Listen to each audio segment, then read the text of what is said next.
Hi, it's me again with Corel Draw Tips and Tricks. And a couple years ago, I made a lot of videos on tessellations, which is it's a really simple one.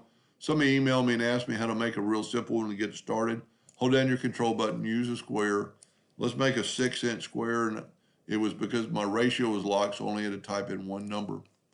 Then take that object and go to convert it to a curve, which you have to do this. And then you can use the twirl tool. And if you've never used it, just click on the item and start twirling. Now I have mine really low, because if you have it set on really high, like 100, it'll happen so fast you have trouble controlling it. So if you set it, and you don't have to move the slide bar, you can just type in 20. So we've got one side of the tessellation done. I'm going to hit the plus key on the keyboard. I'm going to move it over because I've got my nudge factor set on 6 inches.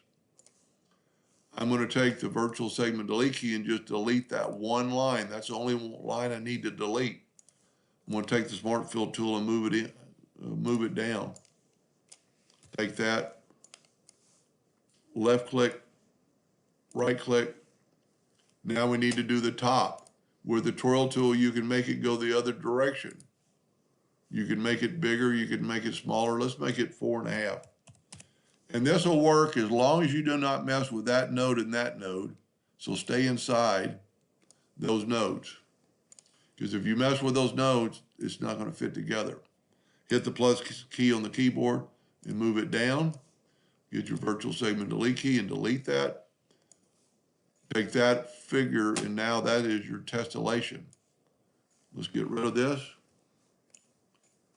Let's actually make this no color, no fill, and a red outline. We've still got our nudge factor set on 6. There's 2 ways you can do it. Hit the plus key and move it over with the arrow, or Control D and move it down, and then every time you Control D, it'll do that. Now my lines look a little bit from a distance, look a little bit off right through the middle, so I might have a leak, but there's a way to fix that. And so I would just go through and see if I have any leaks real quick. And I don't, so we're good to go. If you have a leak, you could combine these, grab it all and combine it. So we're going to start off by just coloring it in, making a bunch of different colors. You don't have to color it. It's a,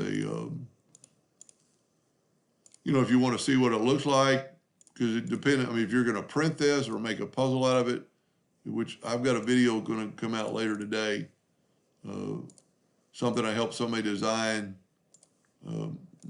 went to a puzzle site, so stay tuned for that. It's pretty cool.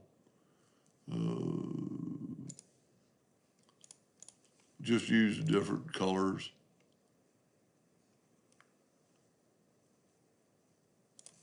Okay, now how did I get this border around it? I did a smaller one, so the border is going to be smaller. One thing you can do, and you need to do it, you need to group this together. So Control G or go up to Object and hit that. Let's move this out of the way. Let's hit P, put it in the center of the page. Let's draw a rectangle or a square, holding down the Control button and hit P. It's too big. So take your pick tool, hold down your Shift key, and move it in. You just want to move it in so there's no white. Now, take the whole thing and go right here to intersect. And in that short a time, it took the center out of those.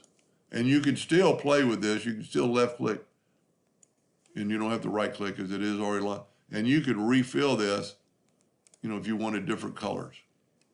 So that's a really easy tessellation. Anyway, I hope that helped a little bit. Thank you for watching.